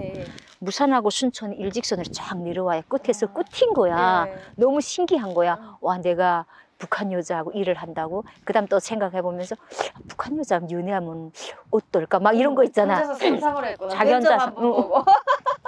자기 혼자 상상을 하는데 나는 우리 신랑이 그렇게 키도 큰 편도 아니고 그렇게 막 다부지게 이런 편도 아니에요. 그러니까 내 이상형하고는 좀 거리가 먼 사람이었어. 그러다 보니까 이제 이성으로 생각되지 않는 거지. 근데 이제 그때 당시에 이제 중국에 이렇게 파다하게 되는 소문은 뭐냐면 한국 사람은 무조건 돈이 많다. 한국 사람들은 무조건 얼려서 돈을 벌어야 된다. 막 이런 게, 그러니까 나도 어딘가 모르게 그게 몸에 밴 거야. 어쨌든 이놈들한테서 돈을 벌어야지. 내 목적은 어쨌든 내가 돈을 버는 게 목적이었으니까. 근데 이 사람은 지금 다른 꿈을 꾸고 있고 한데, 이게 뭐 남자로 생각하지 않는 거지. 그래서 한 석 달을 같이 일했어. 근데 이상하게 우리 신랑은 처음부터 나한테 반말이었어요. 다른 사람들 내보다 어린 애들도 막 뭐 거기 총 무리고 북한은 통기라고 하지만 이게 해계를 보는 사람은 여자 내담 이랬어 저랬으면 산투도 사주고 막 하면 나는 반말 찍찍하고 막 이러는 거라서 되게 이게를 말하면 반맛이지. 네가 뭔데 네가 돈 주면 돈 줬지. 막 나는 진짜 완전 보지도 않지. 한 석 달 지나고 이제 근데 이 사람 매일 안절부절하는 게 보이냐? 이 사람 왜 이렇게 안절부절하지? 왜 뭐가 하는데 하루는 이제 우리 한국 사람들 따로 밥 해주는 식모가 또 따로 있었어요. 한국에서 이제 조선족인데 집에 왔는데 그 조선족 이모가 전화가 왔어요. 그래서 밥 사주겠대. 그래서 이모 나 금방 밥 먹었는데 그랬더니 그게 아니고 오늘 우리 신랑이 정 씨가 그냥 정 차장이 한턱 낸데 맛있는 거 가서 노래방도 가고 나오라 했는데 근데 한 8시가 지났어요 저녁에. 그래서 나 이제 그까지 가면 또 이제 택시 타야 되니까 택시비 다 준대. 나오라 이러는 거야. 그래 갔는데 우리 신랑하고 그 이모만 있는 거야. 그 회사 사람들 다 있는 게 아니고 그래서 이모 회사 사람들 다 있다면서요. 그랬더니만 그게 아니고 정 차장이 너하고 얘기 좀 해보고 싶다는 거래서. 작전 짰구만요. 그래가지고 이제 우리 신랑은 중국말 좀 못 알아듣잖아. 그래 이모한테 막 뭐라 그랬거든. 난 재수 없다. 나한테만 반말하고 나는 별로 이제 그렇게 얘기하고 싶지 않다. 야, 얘하고 밥 먹는 거는 별로 기분 나쁘다. 그랬더니 그 이모 너무 딱해 하는 표정인 거야. 그래서 왜 했거나 사실은 그런 게 아니고 정 차장이 너가 마음에 있다 하는데 좀 되게 좀 그런 게 말주변이 없었어요. 우리 신랑이 지금도 말주변이 크게 없는데 차마 너한테도 말을 못해서 이 식모의 이모가 아줌이가 엄청 이뻐했어 우리 신랑을. 그러다 보니까 속상하니까 술을 마시고 한번 그 이모한테 얘기를 했나 봐. 그러니까 나 걱정 마라 내가 얘기를 해줄게. 그래가지고 얘기를 했는데 그 이모는 내가 조선 여자인 거 몰랐나 봐. 그래서 이모 난 사실은 이렇게 북한 여자다. 제가 만약에 나를 좋다 해서 결혼해도 난 한국에 못 간다. 남북이 갈라졌는데 못 간다. 어떻게 결혼을 해? 그러니까 그 이모가 걱정하지 말라는 거예요. 그래서 왜 그랬더니 여기서 신분증 사가지고 국제 결혼을 해서 가는 방법이 있다는 거야. 그 이모가 그러니까 내가 그 방법을 다 아니까 걱정하지 마. 그러니까 그 이모는 지금 나를 또 잡아가지고 자기도 한몫 챙길 막 그런 예산을 했나 봐. 네. 그래가지고 그래 그랬는데 근데 신분증을 내면 돈이 많이 들었단 말이야. 그때 당시에는. 그래서 돈이 많이 드니까 나는 돈이 없다. 그 신분증 할 때는 그러니까 우리 신랑이 자기가 그 돈 대주겠다는 거야. 근데 어라? 돈 대준다고? 만나봐. 오케이. 오케이. 한국에 가는 건 둘째야. 오케이. 그 돈을 받아서 내가 신분증을 내가 어쨌든 중국에서 살려면 신분증이 있어야 되니까. 그렇죠. 그래서 오케이 한 거지. 그래 했는데 그 우리가 내가 살던 집 그 아래층 그 1층에 보게 되면 다 봉사 시설이야. 그 말은 뭐 마사지방 뭐 이랬는데 마사지방 그 사장 언니하고 엄청 내가 가까이 지냈다는데 그 언니 남편이 여기로 말하면 주민등록 관리부 관리하는 공무원이셨어요. 그 경찰서 거기는 후지라 그러거든. 후코 하는 그 후코 하는 거기서 일하신 거야. 후지에서 일하신 거지. 근데 그분이 그 언니한테 다가서 얘기를 했지. 언니 나 이렇게 해서 좀 하고 싶은데 말씀 좀 해달라고. 근데 그 신랑이 나를 엄청 이뻐했는데 갑자기 내가 북한 여자랑 당황하신 거야. 근데 이제 나는 이렇게 해서 이제 한국 남자를 만나서 한국에 가야 되겠는데 어떻게 좀 도와주세요. 그랬더니 그 사람이 그 과장인가 했어요. 경찰국의 과장인가 했는데 자, 알았다고 이러면서 했는데 이제 그때 당시가 딱 상황이 좋았던 게 2004년도부터 뭐가 됐냐면 전산화가 됐어요.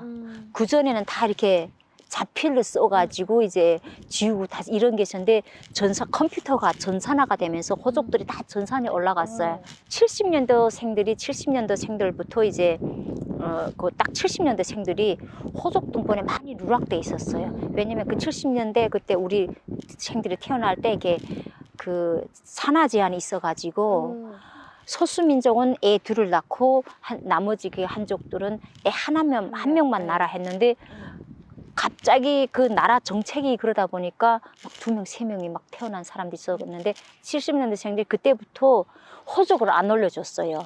그러니까 소수민족은 2명까지 그리고 한족들은 1명까지. 그러니까 나머지 자식들이 호족을 누락된 농촌들에는 누락된 시내에서는 그래도 안 낳지만은 농촌 사람들은 그거 감당이 안 되니까 누락된 게 많아서 그때 당시에 이제 호족이 다 올라가기 시작하는 거예요. 그러면서 기회가 좋았던 거예요.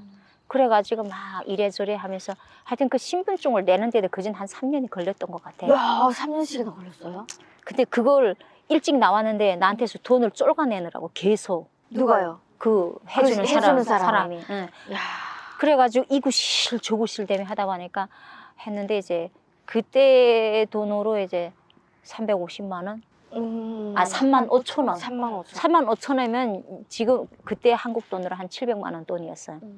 그러면 3년 동안 연애만 쭉 하신 거예요? 3년 한 석 달 같이 있다가 그래 그 말만 하고 니하고 나 사귀자 뭐 이런 결혼을 해서 한국 가자 이러고 자기는 한국에 간 거야. 근데 이제 우리 신랑이 그냥 호적도 빨리 되고 그냥 여권도 빨리 나고 그냥 석 달 안이면 내가 한국에 올 줄 알았나 봐. 근데 어떻게 하다 보니까 3년 세월이 흐른 거지. 근데 이제 신랑이 그래 석 달 만에 가고 이제 간 다음부터 이제 나한테도 이제 생활비를 보내주기 시작했어요.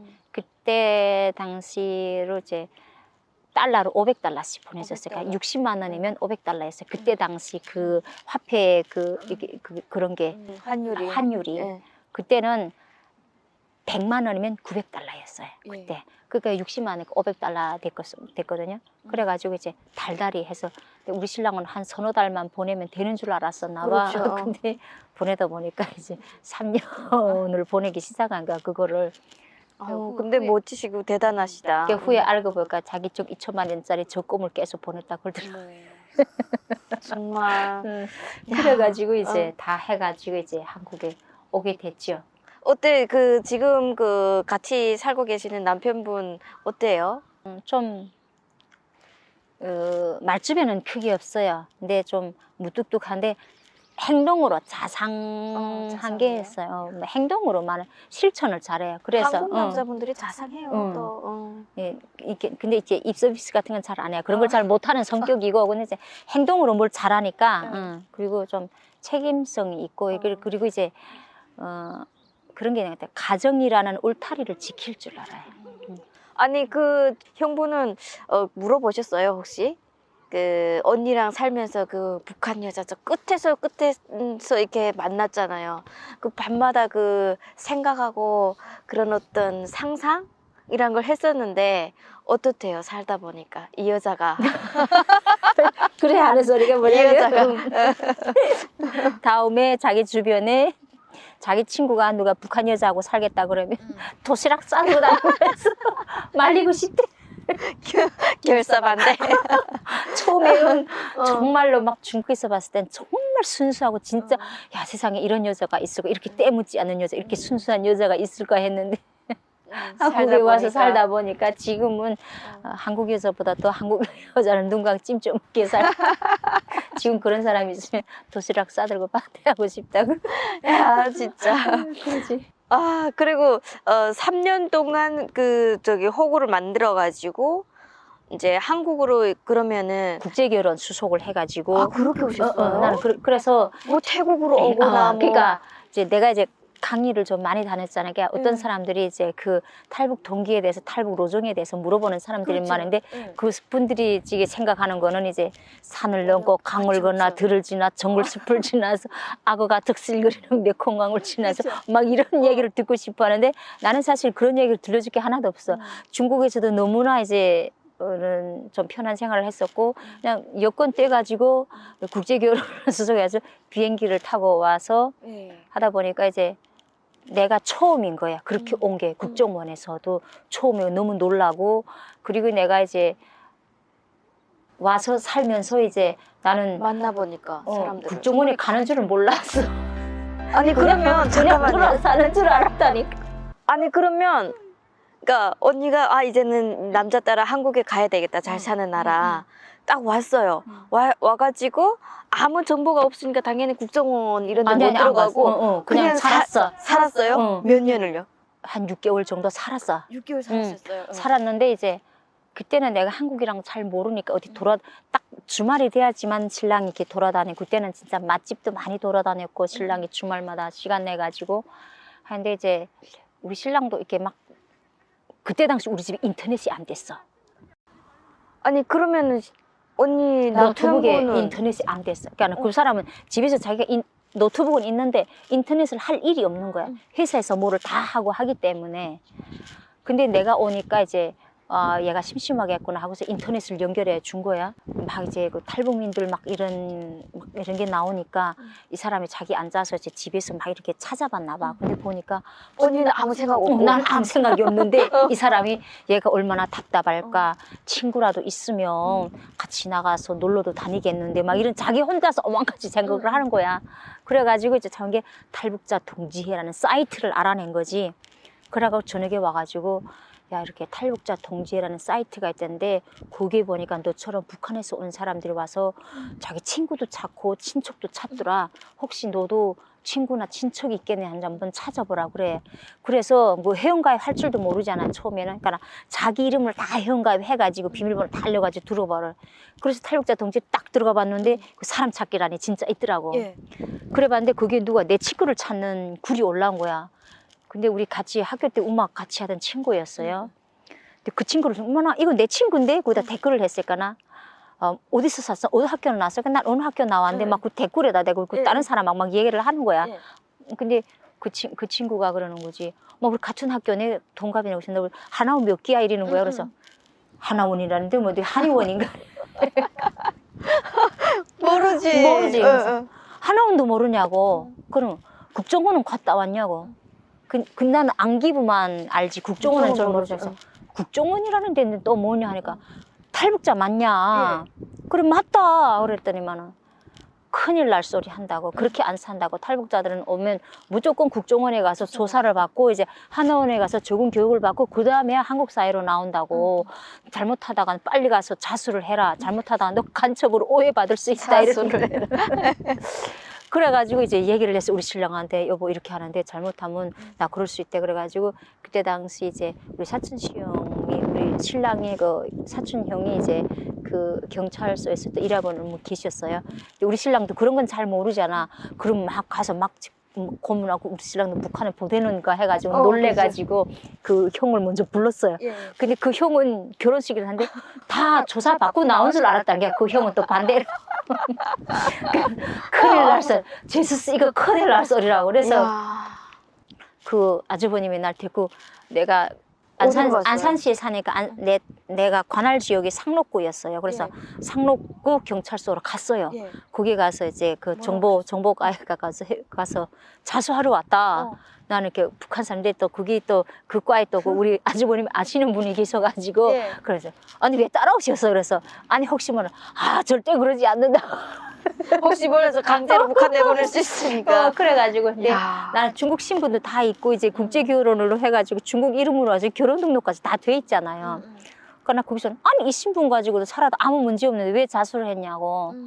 그러니까 만약에 내가 북한 사람이라는 게 탄로나고 하게 되면 알려지게 되면 괜히 오해를 받을까 오해 그 소지가 있으니까 자수하려 왔다. 그분들 막 모르잖아요. 그래서 이제 그 국정원에다 이제 대성공사에다 연락을 하더라고. 그래서 대성공사 국정원에 와서 가정법원에서 또 나오고 서울가정법원에서 나오고 우리 또 경찰서에서 해서 합동심이라는 걸 또 해요.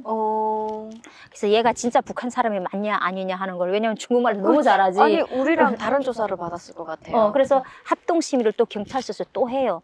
그래 막 하는데 이제 국정원에서 오신 분이 이제 나를 특히 얘기를 뭐냐면 그럼 북한에서 뭐 했냐 이렇게 선전대에서 이랬다 하니까 북한 노래 불러봐라 그러더라고요. 북한 노래 불렀죠. 그랬더니만 근데 북한에서 하던 또 노래 이렇게 독창으로 하던 노래가 있었어요. 그 부를 때면 창법이 북한 창법이라는 거. 맞네 맞아. 맞아. 그래서 그래서 다음 날로 가자 그러는 거예요. 아 그날 저녁에 그날 오후로 그냥 가가지고 국정원에 들어갔어요. 내가 국정원에 가셨어요? 갔죠. 거기 가서 이제 얘기해가지고 그 다음부터 조사를 받는 거죠. 엄마야 강아지가 지금 아니 너무 귀여워. 강아지 안 키워. 그래서 이제 국정원에 가가지고 이제 조사받고 그다음 한의원 나갔죠. 아니 국정원 조사는 어땠어요? 국정원 조사는 이제 이따가 이제 근데 그때 당시에는 막 저 태국에서 뭐 베트남에서 뭐 하루에 뭐 일주일에 한 번씩 막 40몇 명씩 몇 명씩 올 때였어요. 이렇게 막 올 때니까 한의원도 막 넘쳐나고 국정원에도 막 인원이 넘쳐날 때 이제 뚝 들어갔는데 나는 모르지 국정원에서 옷 주고 뭐 주는 것들 모르죠. 그렇죠. 트렁크 이만한 트렁크에다 옷을 다 해가지고 내가 들어가는데 그 국정원 창문에서 사람들 막 내다보는 거야. 막 신기한 애가 한국 사람처럼 옷을 입고 이만한 트렁크로 힐신고 들어오니까 막 저 희한한 애가 들어왔다고 막 이러는 거야. 그래서 뚝 들어가니까 막 거기 애들이 막 놀라는 거야. 어떻게 그렇게 한국으로 올 수 있냐고 막 놀라는 거예요. 그래서 그냥 했는데 조사 한 20일 동안 가만뒀더라고. 조사 안 하고. 다른 사람들 다 나가는데 한 20일 만에 불렀는데 독방에다 타고 또 3일 동안 조사를 안 해 나를. 그또 3일 동안 그냥 또 가만히 있어 독방에. 근데 한 4일 만에 담당 선생님 턱 들어오더니만 그냥 아무것도 안 하고 들어 이만한 A4 용지를 탁 주면서 쓰라고 북한에서의 태어날 때부터 다 쓰라는 거야. 그래서 그리고 이제 무산군의 행정구역도를 그려보라고 칠판에 또 들어가면 많은 칠판 있잖아요. 칠판에다 그려보래. 그 칠판에다 다 그렸어 행정구역도를. 그랬더니만 그다음 다 쓰라. 북한에서 뭐 태어나서부터 막 진짜 막 자서성가 막 이만한 것도 썼어요. 그 이제 북한어를 아는 대로 써보라 그래요. 예. 그 아는 대로 쓰다 한 어록씩 꼭 되나 봐. 이야, 많이도 안 해. 그때 당시에는 그렇지. 그랬나 봐. 그래가지고 막 그로부터 5일째 되면 다시 또 조사를 하더라고. 근데 날 보고 그러는 거야. 한국에 와서 결혼했어? 이러는 거야. 그래서 예 이랬더니 그러니까 그때 당시에 인식이 뭐였냐면 한국 사람하고 결혼하면 무조건 나이 차이가 있는 사람하고 결혼한다. 그거였어요. 한 뭐 15살 이상은 차이 난다 그랬냐. 한 20살 차이 나? 이러는 거야 그 선생이. 확 열받는 거지. 기분 그게 나쁘게. 기분 나쁘더라. 근데 이미 조사 들어올 때 사전 조사를 하고 들어오잖아. 나에 대한 사전 조사를. 그냥 이제 선생님은 들어오실 때 사전 조사를 안 하고 들어오셨어요. 그게 결혼 등록했으면 그 이제 다 그 결혼 등록 그거 가족 관계 다 있거든요. 그 조사해보고 오셨잖아요. 거기서 저희 신랑이 저보다 20년 차이가 났어요. 근데 나를 탁 째려보더라고. 그러니까 다른 애들은 막 말 아예 가만히 있을 줄 알았는데 이게 오드다 대고 막 이런 식이더라고. 그러니까 탁 또 나가시더라고. 아, 그림 있으면 나가면 북한 노래 아는 대로 적으라. 그래서 옷이 꼭 적었어요. 그 다시 들어서 막 이 조사 저 조사 하는데 그때가 또 어떻게 하다 보니까 우리 신랑이 음력으로 생일이 우리 신랑 생일이었어요. 그래서 저 전화 좀 걸 수 있어요. 그러니까 어디다 전화 거나 그래서 신랑한테 전화를 하겠다 그래서 왜 하냐고 그래서 오늘 우리 신랑 생일인데 미역국이라도 끓여줘야 되는데 그 못 끓여주니까 난 전화라도 하고 싶다 했는데 우리 그 안산에 같이 신우이가 같이 살았으니까 신우이가 좀 미역국 다 끓여줬대. 그래서 전화를 이렇게 했더니 막 그래서 글쎄 6개월 살면서 많이 배웠네 이리로. 아니 저 궁금한 게 그러면 하나원에랑 이렇게 국정원 걸쳐서 조사하고 하나원 해가지고 나왔잖아요. 나와서 이제 혼인신고 했을 때는 중국 사람으로 했잖아요. 그럼 그 이혼을 하고 또 다시 북한 사람으로 혼인신고하신. 또 이혼을 하고. 그래가지고 이제 하나원 그 과정이 나와가지고 어렵지 않았어요? 어렵지. 하나원 나와가지고 우리 때는 그다음에 이제 막 시설이 모자라가지고 조기 퇴소라는 게 있었어요. 누가 신혼보증을 쓰면 친척이나 있으면 근데 나는 당당하잖아. 결혼해서 북한 사람들 한국 사람이 신혼보증을 쓰잖아요. 그래서 나는 이제 열흘 만에 조기 퇴소해서 나왔어. 일주일 만에 그러니까 뭐 적응 교육이란 게 없으니까 뭐냐면 이미 넌 적응 교육 다 끝났잖아. 그렇죠. 6개월 동안 밖에서 살았는데 다 했으니까 내보내더라고요. 그래 나와서 했는데 이제 국정원에 나오면서 내 진짜 신분을 갖고 나오잖아요. 그래서 그때 최복라는 이름을 가지고 나왔단 말이에요. 근데 이제 우리 신랑은 이미 나는 중국 신분은 김월이라는 신분을 가지고 들어서 김월이하고 결혼 등록이 돼 있고 그렇죠. 나는 나대로 돼 있잖아요. 그래서 딴 여자하고 사는 거지 지금. 그래가지고 다시 이제 그거 하니까 이제 그 국정원에다가 이제 신청서를 내야 돼요.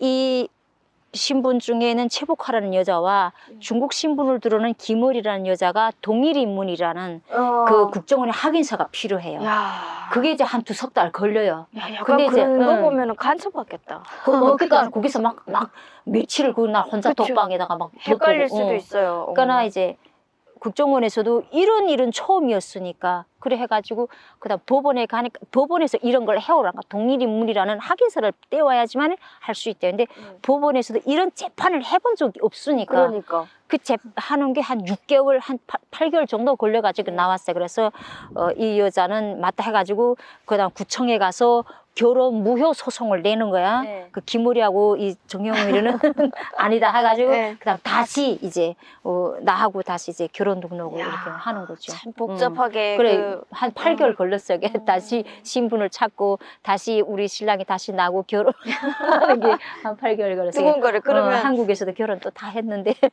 그 서류상에는 어쨌든 이혼남으로 되어 있지 않아요? 아니 그게 그렇게 이제 안 되어 있어요? 그게 다른 사람이 묻는데 이제 북한 여자니까 그게 해가지고 또 특별법이라는 게 있잖아요. 우리는 특별법이라는 게 있어가지고 원래는 이게 사문서 위조해서 우리 신랑 원래는 벌금을 내야 돼요. 그러니까 나를 중국에서 들어오는 그것도 다 사문서 위조가 되는 거잖아요. 근데 그게 이제 내가 탈북자였기 때문에 특별보호법에 의해서 이 사람은 무죄 판결을 받는 거예요. 야, 우리나라 참 좋네요. 우리 탈북민들이 받는 혜택이 참 좋네요. 그래가지고는 소리 그런 게 안 남아요. 진짜. 그러면 나오셔가지고 어떤 일을 하셨을 거 아니에요? 한국 정착하면서. 처음에는 이제 내가 중국에서부터 했던 통역이다 보니까 한국에 와서도 이제 통역 일을 하려고 하니까 한국은 자격증이 필요하더라고. 그렇죠. 그래서 자격증을 해가지고 내가 이제 자격증 공부를 한 거예요. 저 종각에는 통번역 어학원도 있고 시청에 가면 또 세정어학원이 있어요. 거기서 공부를 해가지고 중국어 통역사 자격증을 동시 통역사 자격증을 이제 한 2년 공부를 해가지고 땄어요. 그게 이제 국가 그러면 공인 자격증이에요. 한국관광공사에서 내주는 거지만 한국관광공사는 정부 부처 관광공사라서 거기서 나는 통역사 자격증은 이제 국가 전문 자격증과 똑같은 거예요.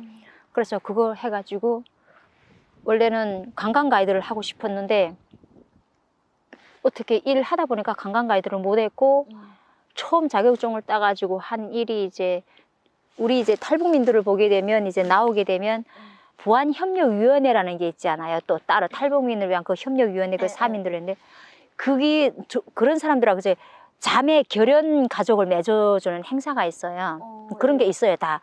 근데 저하고 자매 결혼을 맺으신 분이 또 어떻게 소개를 해줘가지고 내가 중국어 통역사를 자격이 있다 하니까 그분이 소개를 해주고 내가 이렇게 회사 통역을 하게 됐어요. 근데 무역회사. 무역회사가 아니고 그 회사가 믿음건설이라는 회사인데 이 회사가 어떻게 중국 쪽에서 수주를 따가지고 중국 산동성 쪽에 중국에서 큰 원자력 아시아에서 두 번째인가 큰 원자력 발전소를 건설하는데 이분이 수주를 따낸 거예요. 예. 근데 이 믿음건설이라는 건설 회사가 그때 당시 그렇게 큰 회사가 아니었는데 예. 어떻게 하다 보니까 이렇게 그 수주를 따냈어요. 근데 그 중국의 그 원자력 공사를 하시는 총 그 동사장이라는 여자분인데 그 왕별까지 다셨다가 제대되신 장군 여자분이었어요. 완전히 진짜 난 세상에 그런 포스 있는 여자를 처음 봤어요. 동사장이라는 분이 한국에 와서 이 믿음건설이라는 회사가 어떤 회사인가, 그만한 건설을 할 수 있는, 그런 큰 건설을 할 수 있는 자금 능력이 있는지, 자본금은 어느 정도인지 그걸 파악하기 위해서 한국에 오신 거예요. 근데 오면서 한국에 그냥 처음 오시다 보니까 딸하고 사이를 데리고 왔어요. 그러니까 예비 사이를 데리고 온 거야. 한국을 돌아다녔는데 이분이 갑자기 통역사를 찾자고는 원래 통역사가 있었는데 그때 일이 있어서 통역을 못했어요. 그래가지고 나하고 자매 결혼을 맺은 그분이 와이프가 한국에서 이제 중국어 학과를 나오셨어요. 그래서 그걸 알고 나 너의 친구니까 너의 와이프 나 통역 좀 해줄 수 있겠나? 그 와이프분이 나는 이제 졸업한 지 오래됐고 나 이제 중국말도 다 잃어먹고 근데 그러지 말고 내가 통역 잘하는 사람 하나 소개시켜 줄게 해가지고 나를 거기다 소개시켜 준 거예요. 그래가지고 처음 일주일을 일한 거예요. 근데 짭짤했죠, 수입이. 일주일 일해가지고 200만 원을 벌었으니까, 220만 원을 벌었으니까 그게 한국에서 처음 내가 일해서 번 돈이었어요. 엄청 큰 돈인데요? 엄청 큰 돈이었어요, 그게. 근데 이제 통역사는 이제 규정이 다 있어요, 규칙에. 8시간 이제 그 노동해가지고 15만 원이 일당이에요. 일당이 원래는 그래. 그리고 이제 초과되는 시간당 또 2만 원, 3만 원 이게 초과되는 게 있어요. 근데 그에 상관없이 일찍 딱 보니까 그건 220만 원 딱 주셨어요. 날 수고했다고. 너무 좋은 거예요. 그래서 근데 그게 가이드 하기보다 그게 더 짭짤해 보이더라고. 그래가지고 막 하는데 또 한 번은 또 이제 제가 지금 서울 경기 지방경찰청에 사법통역을 하고 있어요. 13년째 사법통역사를 지금 하고 있거든요. 제가 그 자격증을 가지고. 그런데 이제 그 담당 형사님이 계셨어요. 이경훈 형사님이라고 처음 나를 담당하신 형사님이셨는데 그 보안계에서 그때 어떻게 하다 보니까 중국 이렇게 범죄 현장을 했는데 한 1~2명이 잡혀왔는데 통역사가 모자란 거야. 그러니까 그 형사님이 저한테 전화를 했어요. 제보같이 중국어를 좀 잘 아시죠? 이렇게 통역을. 나는 사법통역을, 그러니까 법이랄까 조금 무서워서 사법통역을 해본 적이 없는데 괜찮을까? 그러니까 아니 와보라고. 그래가지고 갔어요. 근데 어쨌든 다른 사람보다 내가 빨리 진행을 했어요. 근데 왜냐면 통역사들이 이제 조선족 통역사들도 있고 한족 통역사들도 있어요. 근데 조선족 통역사들은 약간 이제 한국말은 되는데 중국말이 조금 좀 그런 게 있고 한족 통역사들은 한족말은 잘 알아듣는데 한국말을 통역하기 힘들어하는 분들도 있고 근데 저 같은 거는 이제 양쪽이 다재잖아요. 한국에서 살다 보니까 한국말도 어느 정도 이해가 되고 그렇죠. 하다 보니까 좀 빨리 진행을 됐으니까 그 형사님 그러더라고. 복화 씨 여기 적성에 맞는 것 같으니까 이쪽으로 해보는 게 어떻겠냐고 그래서 좋지요 하다 보니까 그 사법통역 일을 한 게 그게 또 적성에 맞더라고요. 그러다 보니까 지금 13년째 그냥 쭉 해오고 있어요. 너무 멋있어요. 이야, 너무 대단한 것 같아. 그냥 먹고 살다 보니까 그렇게 되더라고요. 그러니까 아니 중국에서는 또 어쨌든 불안하게 신분 없이 그렇게 살았잖아요. 그러다가 한국에 와서는 어쨌든 자기 일을 가지고 열심히 살고 있는 게 그 우리 탈북민들이 그런 부분에서 되게 너무 뿌듯해하고. 그렇죠. 그다음에 이제 한국에 와서 살면서 그다음에 이제 고마운 거야. 그게 누가 고마워? 오빠들이 고마웠던 거예요. 그때야 느껴지더라고요. 근데 오빠들이 하는 게 그러는 거야. 우리가 너를 한 사람이 300, 500씩 용돈을 줘서 네가 살 수도 있어. 그러면 근데 그냥 나는 그게 안주하는 거잖아요. 그렇죠. 아무 일도 못 하잖아. 일하는 법을 배워야 된다는 거예요. 근데 한국에 와서 살면서 그게 너무 고마운 거예요. 내가 막 통역을 하면서 내가 막 세계 회사를 통역을 했어요. 그래 왔다 갔다 하면서 그러면서 이제 어느 정도 수입도 막 벌고 그러면서 북한에 엄마한테 용돈도 내보내고 이랬거든요. 한국에 와서 생각 그게 너무 고마운 거예요. 오빠들은 그렇지. 내가 그러니까 그냥 먹이를 주는 게 아니라 내가 이제 일할 수 있게 만들어 준 거예요. 그래서 한국에 와서도 정말 내가 놀지 않고 그냥 일할 수 있게. 그러니까 지금도 나는 그래요. 아직 우리가 젊지 않아. 젊죠. 일할 수 있을 때 많이 일하라 이거지. 나는 이런 통역하고 이제 저는 중국말을 이제 다 까먹었거든요. 그나마 조금 아는 것도 통역하고 니디워디 하고 그냥 뭐 욕하는 거는 또 잘 알아들어요. 근데 이제 이렇게 제가 아는 어떤 분도 한 분이 통역하는 분이 계세요. 그런 분도 너무 대단하다라고 생각하는데 이게 통역 일을 하다가 뭐 이제 일이 없을 때는 또 다른 일을 하고 그분도 그러시더라고요. 그러면서 또 이쪽에 일 놓고 계시는데 13년을 꾸준히 한다는 거는 정말 너무 대단한 것 같아요. 한국에 와가지고 그거를 하면서 또 다른 어려운 건 없었어요? 그러니까 그게 나는 조금 다른 사람들보다 이제 시행착오를 덜 겪은 게 난 오자마자 결혼해 그때 한국 사람하고 결혼했고 또 뭐 이제 우리 시댁 쪽에 공무원 하시는 분들도 많았고 뭐 사업하시는 분들도 이다 보니까 이제 이미 그분들은 많은 시행착오를 겪어서 정상적이 올라섰던 사람들이기 때문에 그분들한테서 얻어두는 사업은 이런 게고 한국에서 살면 이런 점이 있고 다 얻어뒀다 보니까 다른 탈북민들보다는 시행착오를 덜 겪은 것 같아. 응. 그게 무슨 일이 제기되면 이제 그냥 무조건 이제 이전에 남편은 그랬지. 밖에 나가서 뭔 일이 생기면 무조건 나한테 전화해라. 무조건 가족한테 전화해라. 그럼 안 되면 무조건 이제 남편한테 전화하고 이렇게 하다 보니까 모든 걸 다 나한테 밀어 이러다 보니까 그런 게 좀 시행착오 그런 건 좀 덜 겪었던 것 같아. 잘 만나셨네요. 네. 뭐 어쨌든 통역사로 13년 하고 계시지만 앞으로 뭐 꿈이나 뭐 그런 게 있다면 또 있을까요? 이제는 북한에서 26년을 살았고 탈북 과정을 거치면서 이제 한 20여 년 한국에 와서 이제 정착이 한 16년 차 돼요. 그러니까 어느 정도 나이는 가늠이 가죠. 제 나이가 어느 정도인지는.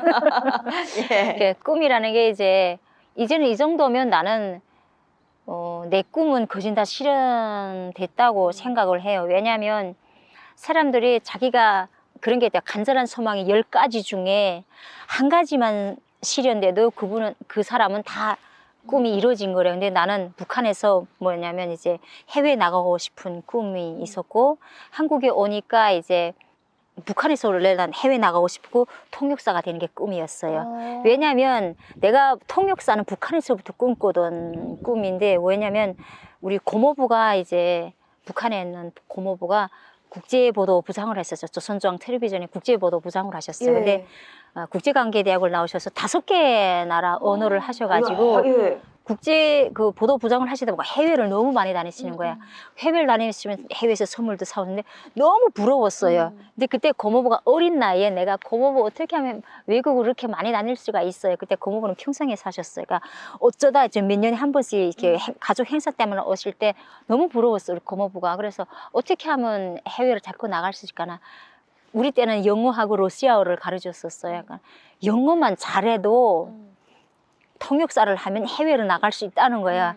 그 꿈이었어요. 나는 영어 공부를 열심히 해야지 통역사가 돼야지. 근데 안 됐는데 그 꿈을 한국에 와서 이뤄서 해외도 나왔고 통역사도 됐고 그리고 이제 한국에서 이제 가정을 이루면 아들 하나 있으면 그냥 이렇게 단란한 가정 그래서 그냥 평범하게 사는 게 꿈이라고 또 생각했는데 늦은 나이지만 39에 아들을 낳았어요. 그래서 가정이 있고 하니까 이쯤 하면 나는 내 꿈은 다 실현됐다고 생각을 해요. 그래서 앞으로 진짜 바라는 꿈이라면 내가 아이를 좀 늦게 낳다 보니까 지금 저희 아들이 11살이에요. 그 애가 내 꿈이에요. 한국에서. 어쨌든 한국에서 우리 신랑하고 나하고 가족 간의 끈을 이어주는 연결고리는 그 애거든요. 그렇죠. 근데 이제 그런 게 있잖아요.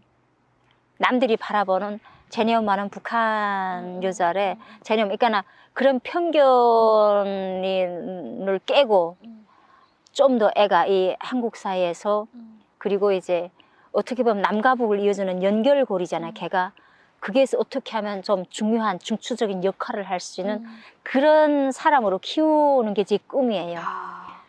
내가 어릴 때부터 그렇게 이런 학교 강의도 다니다 보니까 어떤 때 이제 학교 강의는 지금은 참여형이라 해가지고 뭐 그림도 그리는 이런 것도 있고 하는데 그런 것도 어떤 때 내가 집에 가져올 때 있으니까 우리 애는 어렸을 때부터 그걸 봤어요. 그러면 항상 펼쳐봐요. 엄마 남한은 어떻게 됐고 북한은 어떻게 됐고 왜 갈라졌고 막 이런 걸 물어보니까 자꾸 그런 걸 하는데 우리 아들은 그러니까 내가 일을 하면서 하다 보니까 우리 아들은 내가 탈북자인 게 자랑스러운 것 같아. 우리 아들은 동네에 나가서 우리 엄마가 탈북자 아, 특이하네요. 방송하고 다녀요. 그리고 이제 공연 또 예술활동 하면서 공연을 하면서 하다 보니까 공연장에다 많이 데려다녔어요. 그러면 가운데 딱 앉아가지고 막 박수 치면 사람들 박수 치면 우리 엄마예요, 우리 엄마예요. 아이 때부터 자랑을 했어요. 근데 진짜 좀 에피소드 너무 웃겼던 일이 우리 아들하고 내가 운동을 많이 다녀요. 이제 자전거 운동을 하면 우리 동네에서 지나가지고 저기가 하성 밑으로에서 가는데 한 번 이렇게 지나가는 사람들 그냥 지나가는 거야. 그러니까 우리 아들이 뭐라냐면 엄마, 그러니까 우리 동네 안 산 사람들은 동네에 있는 사람 우리 아들이 얘기해. 우리 엄마가 가수예요. 우리 엄마 노래 잘 너무 알아가지고 이제 우리 동네에서 내가 가수를 알아. 근데 하성 사람들이 너무 쑥 지나가니까 엄마, 하성 사람들은 엄마가 가수인 줄 모르는가 봐.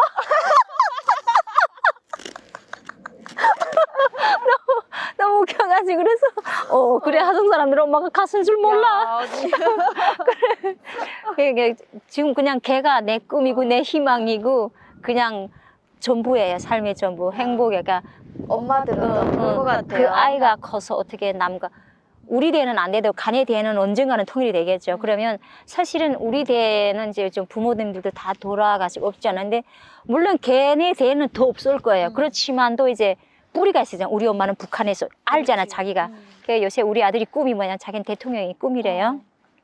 그래서 네가 왜 대통령이 꿈이냐 해서 물어봤더니만 나는 대통령이 되면 항상 엄마는 왜 고향에 못 가 해가지고 지금 남북이 갈라져가지고 갈 수가 없다 이런 얘기를 자꾸 해줬으니까 내가 대통령이 되면 엄마 나는 남북을 통일시켜가지고 엄마를 전용 비행기를 태워서 할머니 외할머니 보러 엄마를 북한에 보내려고 자기가 대통령이 되겠다는 거예요. 근데 너무 뿌듯하죠. 너무 그 꿈이 너무 뿌듯한 거야 그게. 그래가지고 그래 네가 대통령이 못 될지언정이라도 그런 이 마음을 그런 어느 정도의 그런 역할을 할 수 있는 그런 사람으로 엄마 아빠가 서포트를 해줄게요. 그래서 그 애가 내 꿈이고 내 희망이고 다 삶의 전부예요. 잠깐 언니가 아들 얘기해서 그러는데 저희 아들도 제가 잘생겼더라. 잘생겼어요. 제가 물어봤어요. 우리 아들하고 딸이 소파에 탁 이렇게 앉아서 핸드폰 하고 있는데 갑자기 생각나는 거예요. 북한 분들은 대부분 자녀를 내가 북한에서 왔다라고 얘기 안 한다 그러더라고. 학교에 가서 또 그럴까 봐. 근데 우리 아들은 내가 얘기 안 해도 하도 방송 많이 해가지고 알아요. 그리고 집에서 북한말로 하고 욕도 북한욕으로 하거든요. 그러다니까 우리 아들한테 저도 물어봤어요.